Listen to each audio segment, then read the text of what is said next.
classroom was quiet, except for the soft hum of the ventilation and the occasional scratch of a pen against a digital notepad. Bright panels in the ceiling glowed with a steady white light, reflecting off the sleek silver walls. Rows of students sat at long desks, their alien shapes and colors forming a strange, almost beautiful mosaic. Some had skin like polished stone, others were covered in feathers or scales. Their eyes large, small, glowing, or narrow, all focused on the holographic diagram floating at the front of the room. It was just another day at the Galactic Academy. Alex Carter sat near the back, one leg crossed casually over the other, a pen twirling between his fingers. He wasn't paying much attention to the lesson on interstellar trade routes. His mind wandered, drifting to the smell of coffee back on Earth, the sound of rain against old windows, and the rough bark of trees in his childhood backyard. Everything here was clean, smooth, polished, like the galaxy hated anything imperfect. The instructor, a tall insectoid with a shimmering green exoskeleton, was in the middle of explaining how resource flow between planets could stabilize political alliances. His mandibles clicked with every sentence. A few students dutifully typed notes, others stared blankly, their minds somewhere else. Then, without warning, the door to the classroom slid open. It wasn't a casual entrance. It was slow, deliberate. The kind of slow that made you notice every second it took. The metallic hiss of the door seemed louder than it should have been. The instructor stopped talking. The students froze. A figure stepped inside. At first, no one moved. No one breathed. The figure wasn't a student, wasn't wearing the academy's uniform. His clothes were dark, almost black, with a long coat that brushed against his boots. His face was shadowed by the hood pulled low over his head. But it wasn't the clothes or the hood that set off the alarm in everyone's instincts. It was the way he carried himself. He moved like a predator. His steps were silent, but each one landed with purpose. The room seemed to grow colder as he walked forward, his head turning slowly, scanning the faces of the alien students. His eyes, when they caught the light, glowed faintly yellow, sharp and unblinking. Nobody spoke. The insectoid instructor tried to recover. His voice wavered as he said, "Can I help you, sir? You're interrupting an active?" The man's eyes flicked to him, and the words died in the instructor's throat. The stranger didn't answer. Dead, he let his gaze sweep across the rows of seats again. That's when Alex noticed something strange. The man wasn't just looking at people. He was assessing them, measuring them. His gaze lingered a little longer on some students, skipped over others entirely. Alex's pen stopped spinning. He didn't move, didn't even blink, as the man's eyes finally reached him. For a moment, they just stared at each other. Every alien in the room seemed to shrink in their seats. But Alex stayed exactly where he was, leaning back with his elbow on the desk.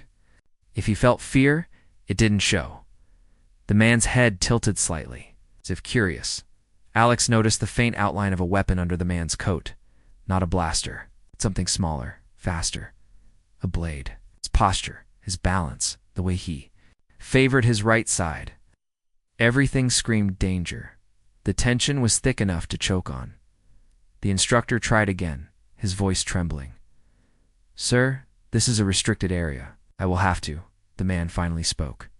His voice was low, smooth, but carried an edge sharp enough to cut. "Quiet." The single word froze the instructor. Mid-dash stepped. Then the stranger took another slow step forward. A small gasp came from one of the students. A delicate, winged creature whose translucent skin rippled with shifting colors. She clutched her desk, her eyes wide with terror. The man's gaze flicked to her, then away uninterested. He kept walking until he was halfway into the room. His movements were precise, like he'd walked this path in his mind 100 times before. He stopped between two rows of desks. The silence was deafening, broken only by the faint hum of the lights. Finally, he said, his voice quiet but carrying to every corner of the room, "I've found you." It took a second for everyone to realize who he was looking at. Alex. The air seemed to change. The alien students turned their heads slowly toward him, their expressions a mix of fear and disbelief. Why would anyone be looking for a human? Alex met the man's gaze evenly. His lips curved into the smallest hint of a smirk. "You've been looking for me?" he asked, his tone calm, almost bored. The stranger didn't answer with words. Instead, his right hand moved, not fast, not slow, but with the kind of certainty that said he didn't expect anyone to stop him. His fingers brushed the inside of his coat. Alex's muscles tensed, but only slightly. His mind began breaking down distances, angles, timing. The alien students began to panic in small, strained ways, tails twitching, eyes darting toward the door, frills flattening against necks. No one dared to make a sudden move. The stranger's hand emerged, holding a short, curved blade. Its edge caught the light and gleamed like liquid silver. A thin, collective hiss of fear spread across the room. The instructor took a step back, his mandibles clicking rapidly in distress. "This is an act of violence against the Galactic Academy. You will—" The man didn't even glance at him. His eyes never left Alex. "Get up," he said. Alex stayed seated. "I came all this way. You can talk to me right here." The stranger's lips curved into something that wasn't quite a smile. He took another step forward. The blade was loose in his hand, moving slightly with each shift of his weight. The tension reached a breaking point. The alien students began to move slowly, carefully, trying to edge toward the far side of the room. Alex's gaze flicked toward the door just once. He knew they wouldn't make it far if this man decided to attack. And he knew the stranger wasn't here for them. The man took another step, close enough that Alex could see the faint scars on his knuckles, the way his eyes seemed to burn. With something more than just focus, "I was told," the man said quietly, "that humans are dangerous, that you're clever, that you're fast. I wanted to see for myself." Alex tilted his head. "And what happens when you do?" The man's answer was simple. "Then I kill you." Gasps echoed through the room. The stranger's arm moved. Alex's hand shot out. The blade stopped inches from his face. For a long moment, neither moved. The blade gleamed between them, caught in Alex's grip. The stranger's eyes narrowed slightly, the faintest sign of surprise breaking his calm exterior. The alien student stared, frozen in shock. Alex's voice was quiet, but carried across the silent room. "Looks like you've seen enough."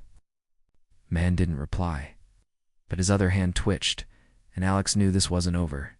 In that breathless pause, every instinct in the room screamed that something far worse was about to happen. The door behind them slid shut on its own ceiling. With a soft thunk, no one dared to speak, not yet. The room was frozen. Nobody dared to move, not even to breathe too loudly. The sound of the blade still rang in their ears, the sharp whisper of steel being stopped in midair. Alex's grip on the assassin's wrist was firm but relaxed. Face unreadable. The human's calm only made the tension heavier, pressing on everyone like invisible weight. The assassin's yellow eyes locked onto his, unblinking, searching for weakness. A bead of sweat ran down the cheek of a feathered student in the front row. Another alien's tail twitched against the floor, scraping softly. These tiny sounds felt deafening in the silence. The assassin leaned forward slightly, testing the strength of Alex's grip. The movement was subtle, but Alex caught it. Their muscles strained against each other, a quiet battle of force each, refusing to give the other even an inch. The insectoid instructor tried to speak, his mandibles clicking nervously. "Security is on their way," he said, his voice shaking. "You should quiet," the assassin said, his voice low and sharp. It wasn't a request. The insectoid froze, the tips of his antennae trembling, the assassin's lips curved into something that almost resembled a smile. "So, it's true," he said slowly, his voice carrying just enough to reach every ear in the room.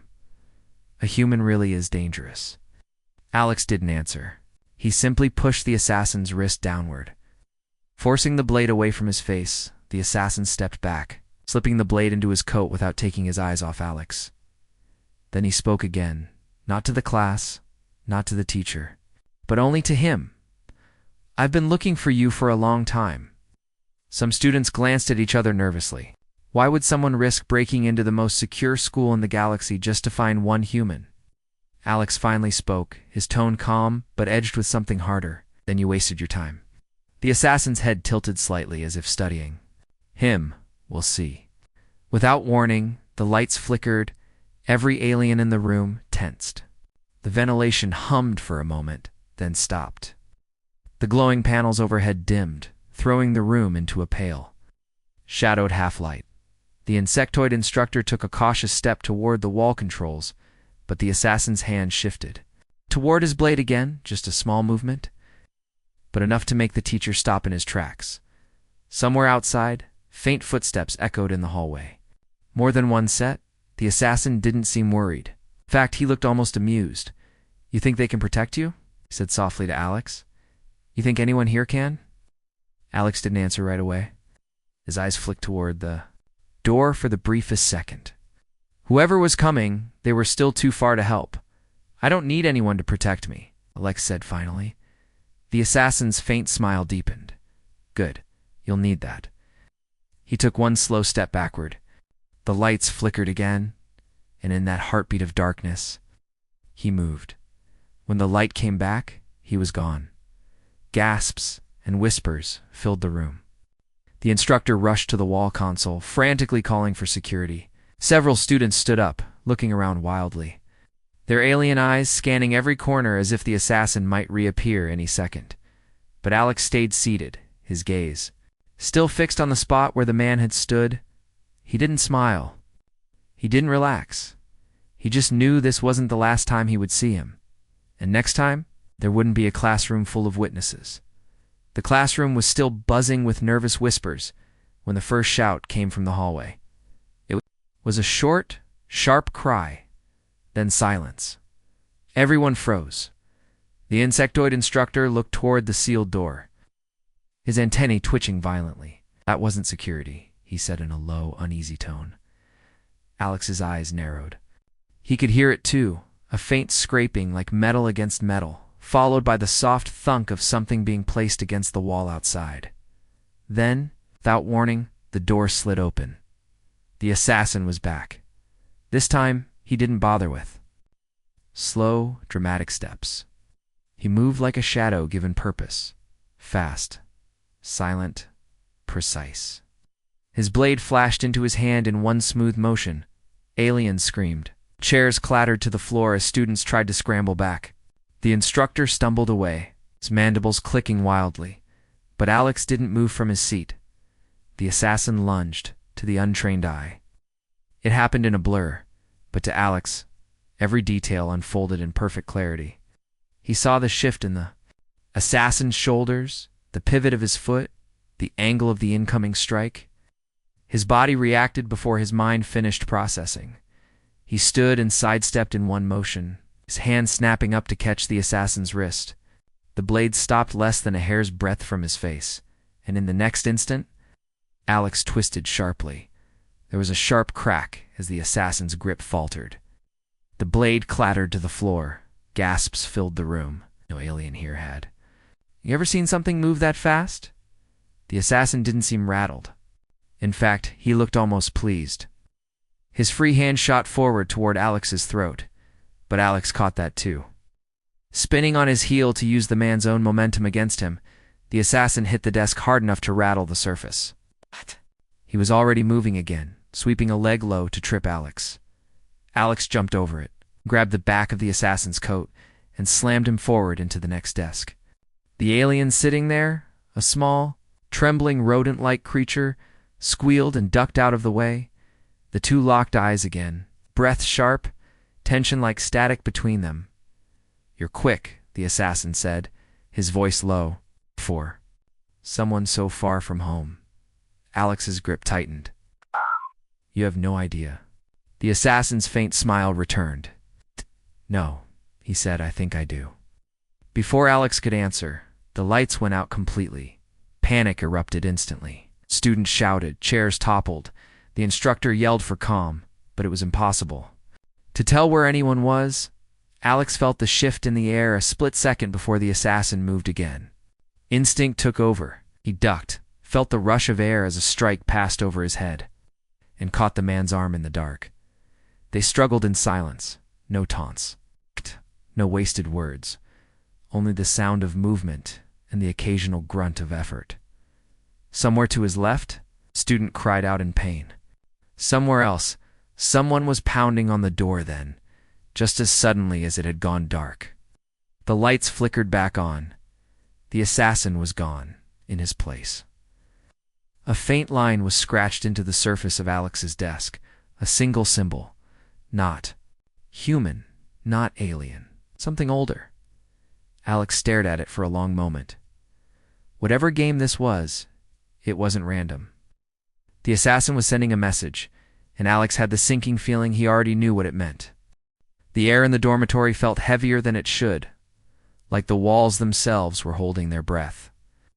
Alex sat at his desk, the black data chip resting in the center like a tiny, silent threat. Carl stood by the door, one hand on the hilt of his knife, his ears twitching at every sound from the hallway. Security should have this place swarming, Carl muttered, his voice low. Why is it so quiet? Alex didn't answer right away. His eyes stayed on the chip.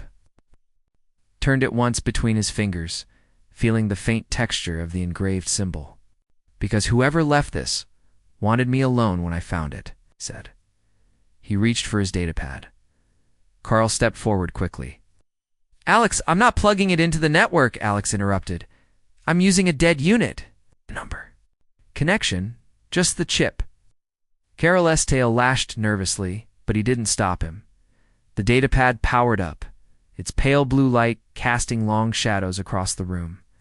Alex slid the chip into the port. The screen flickered for a heartbeat. Nothing happened. Then the image appeared. It wasn't a person, at least, not fully. The figure on the screen was shrouded in static, their voice distorted into a low, mechanical growl. Delta Unit, the voice said. You've been marked. The claim will stand until resolved. Who are you working?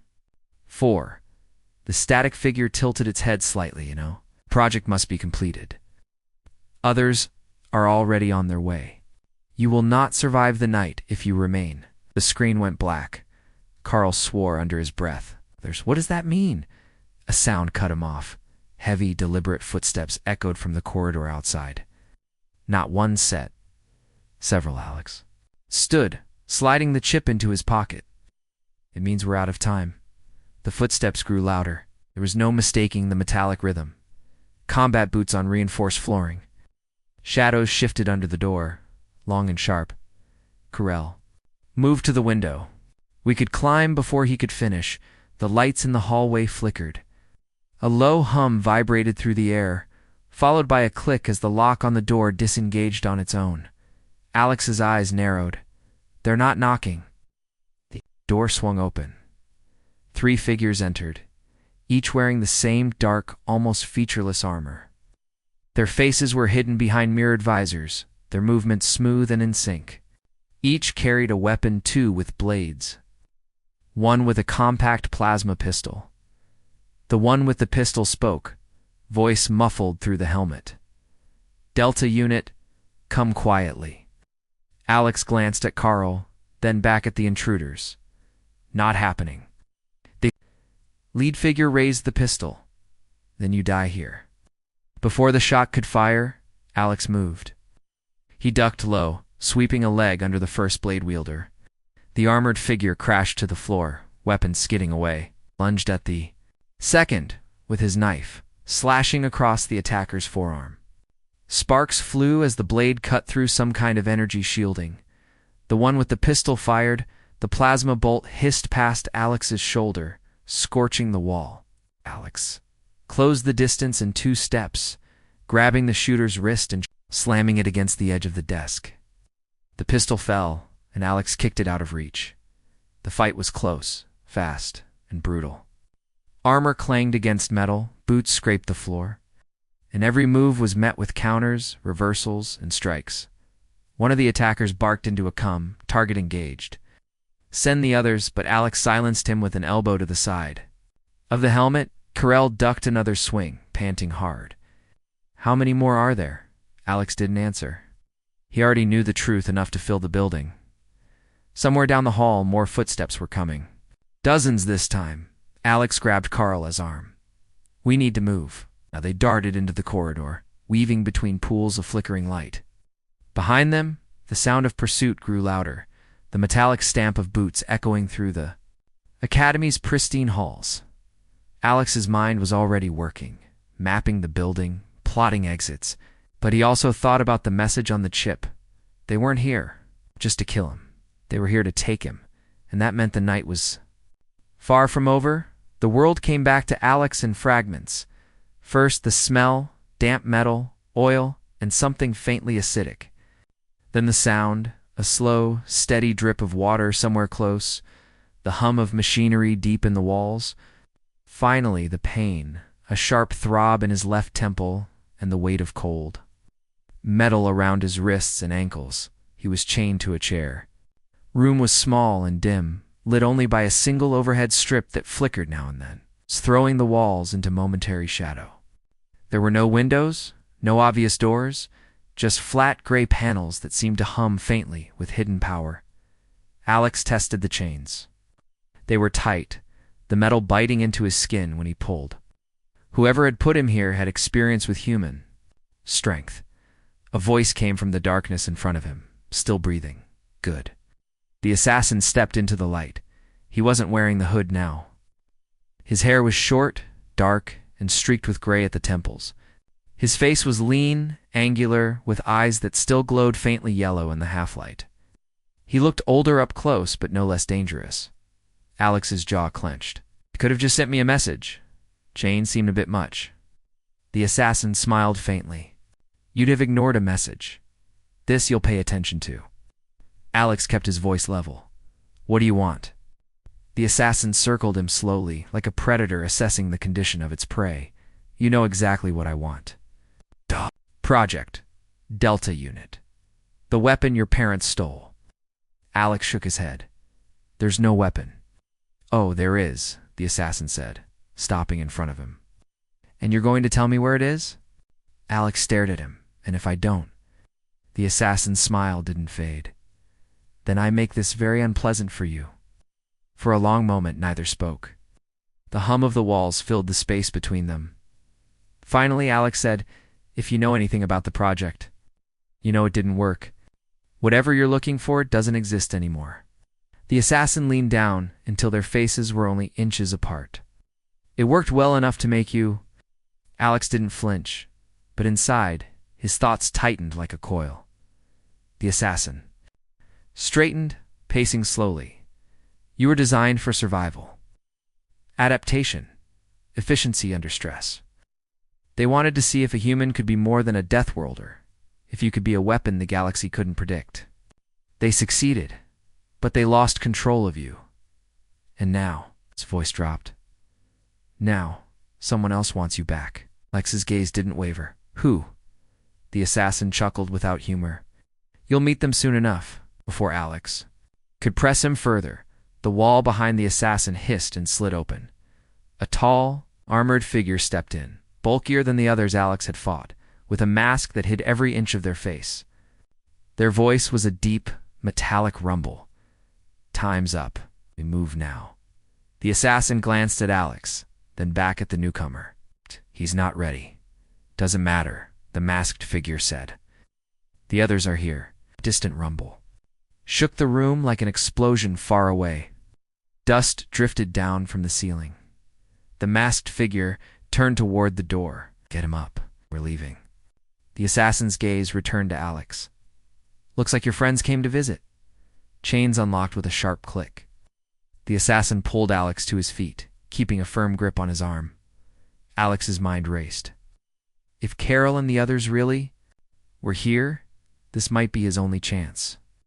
But he'd have to be fast. Faster than he'd ever been. Because once they left this room, there was no guarantee he'd get another. The corridor outside the holding room was long, narrow, and dimly lit. The kind of place built for containment, not comfort.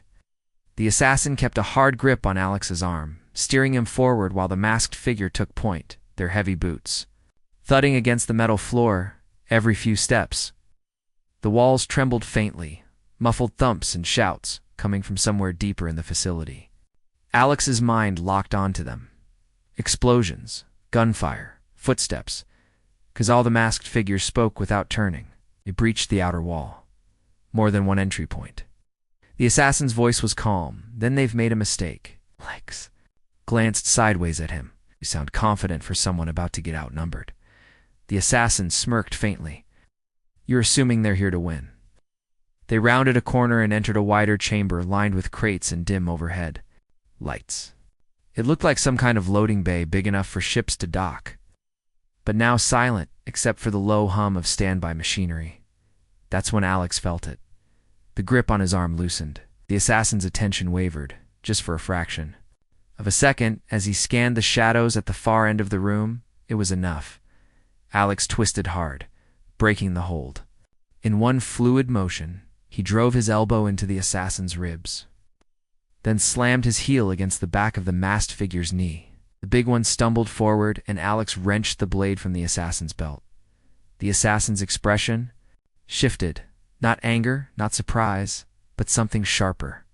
Finally, he said, drawing his own second blade. They moved at the same time.